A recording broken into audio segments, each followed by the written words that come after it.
Je me suis coupée du monde pendant 2 mois et voilà ce qu'il en ressort. Après ma rupture, il y avait énormément de bruit, à l'extérieur et surtout à l'intérieur. C'était assez bizarre d'ailleurs comme sensation, comme si tu te libères d'un poids et immédiatement, il y en a un autre qui arrive. Le poids des avis, le poids des projections, le poids des tu devrais, tu verras, ça ira. Moi à ta place, blablabla.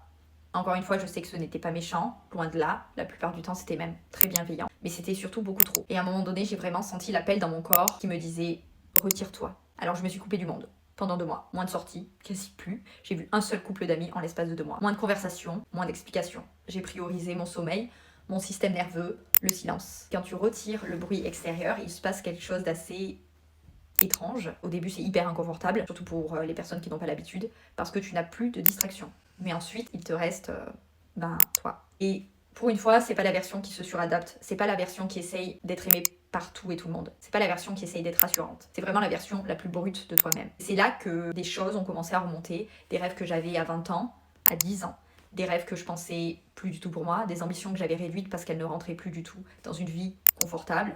La vie de tous les jours, on connaît. Et surtout, j'ai une énergie complètement différente. Elle est plus haute, plus assumée, presque plus grande que celle que j'avais en couple, voire même depuis tant d'années.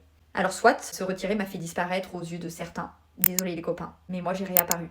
Beaucoup plus claire, beaucoup plus ambitieuse, beaucoup moins dispersée. Et quand tu es Gémeaux, ascendant Balance, la dispersion, tu connais. J'ai surtout compris quelque chose, c'est que parfois on ralentit pour se réparer, mais pas uniquement. Tu peux aussi ralentir pour te souvenir de qui tu es vraiment.